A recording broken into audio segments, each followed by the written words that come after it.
ನಾನು ಆಕ್ಚುಲಿ ಅಭಯ ಅವರಿಗೆ ಪ್ರಶ್ನೆ ಕೇಳೋಣ ಅಂತಿದ್ದೆ, ಬಟ್ ನೀವು ಕೂಡ ಉತ್ತರ ಕೊಡ್ಬೋದು. ಅದಾದ್ಮೇಲೆ ಅಭಯ ಅವರು ಸೇಮ್ ಪ್ರಶ್ನೆಗೆ ಉತ್ತರ ಕಂಟಿನ್ಯೂ ಮಾಡಲಿ. ಕಾಂತಕುಮಾರ್ ಅವರೇ, ನೀವು ಕೂಡ ಒಂದು ಸ್ಟೂಡೆಂಟ್ ಪ್ರೊಟೆಸ್ಟ್ ಅನ್ನ ಲೀಡ್ ಮಾಡಿದ್ರಿ ಕರ್ನಾಟಕದಲ್ಲಿ. ಸರಿಸುಮಾರು ಇಷ್ಟಿಲ್ದಿದ್ರು ಇದ್ರ ಅರ್ಧ ಜನ ಅಂತೂ ಸೇರಿದ್ರು. ನಿಮಗೂ ಕೂಡ ಪೊಲೀಸ್ ಅನುಮತಿ ಇರಲಿಲ್ಲ. ನೀವು ಪ್ರತಿಭಟನೆ ಮಾಡುವಾಗ್ಲೂ ಕೂಡ ಧಿಕ್ಕಾರಗಳನ್ನ ಕೂಗಿದ್ದನ್ನ ನಾವು ಕೂಡ ಕೇಳಿಸ್ಕೊಂಡಿದೀವಿ. ಈ ಪ್ರಶ್ನೆ ಸಾಮಾಜಿಕ ಜಾಲತಾಣದಲ್ಲಿ ಚರ್ಚೆ ಆಗ್ತಿದೆ ಅನ್ನೋ ಕಾರಣ ಕೇಳ್ತಾ ಇದ್ದೀನಿ.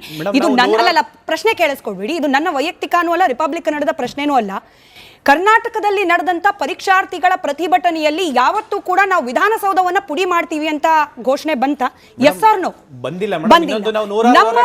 ನಮ್ಮ ರಾಜ್ಯದಲ್ಲಿ ನಡೀತಾ ಇದ್ದ ಪ್ರತಿಭಟನೆಯಲ್ಲಿ ಇದೊಂದು ಪ್ರಶ್ನೆ. ನಮ್ಮ ರಾಜ್ಯದಲ್ಲಿ ನಡೀತಾ ಇದ್ದ ಪರೀಕ್ಷಾರ್ಥಿಗಳ ಆಕ್ರೋಶಭರಿತ ಪ್ರತಿಭಟನೆಯಲ್ಲಿ ನಮ್ಮ ರಾಜ್ಯದ ಮುಖ್ಯಮಂತ್ರಿಗಳನ್ನ, ಅದು ಹಿಂದಿದ್ದ ಸಿದ್ದರಾಮಯ್ಯನೋ ಅಥವಾ ಈಗಿರುವಂತಹ ಡಿ ಕೆ ಶಿವಕುಮಾರ್ ಅವರು, ಸಿಎಂ ಅನ್ನ ನಾವು ಅವರ ಸಮಾಧಿಯನ್ನ ಬಗಿತೀವಿ ಅನ್ನೋ ರೀತಿಯ ಹೇಳಿಕೆಗಳು ಯಾವತ್ತೂ ಬರಬಾರ್ದು. ಬಂತ ಮೇಡಮ್? ಈಗ ನಾವು ನೂರಾರು ಹೋರಾಟ ಮಾಡಿದೀವಿ ಕರ್ನಾಟಕದಲ್ಲಿ. ಯಾವತ್ತು ವಿತೌಟ್ ಪರ್ಮಿಷನ್ಸ್ ನಾವು ಯಾವ ಹೋರಾಟನೂ ಮಾಡಿಲ್ಲ. ಫಸ್ಟ್ ಥಿಂಗ್, ನಾವು ಹೋರಾಟಕ್ಕೆ ಪರ್ಮಿಷನ್ಸ್ ಕೊಟ್ಟಿಲ್ಲ ಅಂದ್ರೆ ಕೋರ್ಟ್ಗೆ ಹೋಗಾಗಿ ಆದ್ರೂ ನಾವು ಪರ್ಮಿಷನ್ಸ್ ತಗೊಂಬಂದು ಮಾನ್ಯ ಮುಖ್ಯಮಂತ್ರಿ ಅಂದ್ರೆ ಈ ಮಾಜಿ ಮುಖ್ಯಮಂತ್ರಿ ಸಿದ್ದರಾಮಯ್ಯ ಸರ್ನ 1 ಅವರ್ ಚರ್ಚೆ ಮಾಡೋದಕ್ಕೆ ಕೋರ್ಟ್ ಅನುಮತಿ ಕೊಟ್ಟಿತ್ತು ನಮಗೆ. ಇದು ಸುಮಾರು 30 ಇಶ್ಯೂಸ್ ಚರ್ಚೆ ಮಾಡೋದ್ರ ಮುಖಾಂತರ ಸಾಲ್ವ್ ಮಾಡ್ಕೊಂಡಿದೀವಿ, ಇಲ್ಲ ಅಂತ ಹೇಳಿಲ್ಲ. ಬಟ್ ಅಲ್ಲಿ ಈ ನೀಟ್ ಎಕ್ಸಾಮ್ಸ್ ಅಲ್ಲಿ ಕೇಂದ್ರ ಸರ್ಕಾರ 20 ಜನ. ನನ್ನ ಪ್ರಶ್ನೆ ಸಿಂಪಲ್ ಇತ್ತು ಕಾಂತಕುಮಾರ್ ಅವರೇ. ನಮ್ಮ ರಾಜ್ಯದಲ್ಲಿ ನಡೆದ ಪ್ರತಿಭಟನೆಯಲ್ಲಿ ನಮ್ಮ ವಿಧಾನಸೌಧವನ್ನ ಪುಡಿ ಮಾಡಬೇಕು ಅನ್ನೋ ಇಂಟೆನ್ಷನ್ ಯಾರಿಗೂ ಇರಲಿಲ್ಲ, ಬರ್ಲೂ ಕೂಡ್ದು.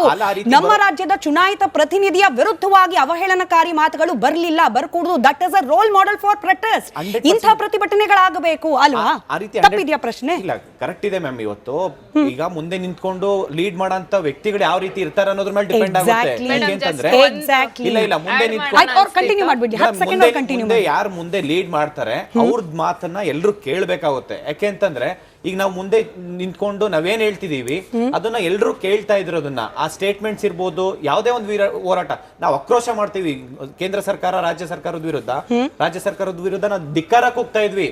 ನಾವು ಪ್ರಶ್ನೆ ಮಾಡ್ತಾ ಇದ್ವಿ, ನಮಗೆ ಬೇಕೇ ಬೇಕು ಅಂತ ಹೇಳ್ಬಿಟ್ಟು ವ್ಯಕ್ತಿಗಳನ್ನ ನಾವು ಪ್ರಶ್ನೆ ಮಾಡ್ತಾ ಇದ್ವಿ ಹೊರತು ನಮ್ ದೇಶ ನಾಳ್ ಮಾಡ್ಬೇಕು, ನಮ್ ದೇಶದ ವಿರುದ್ಧ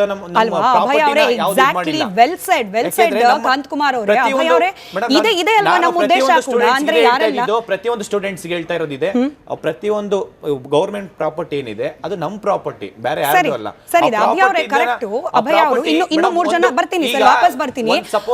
ಪ್ರಶ್ನೆ ಸಿಂಪಲ್ ಇದೆ.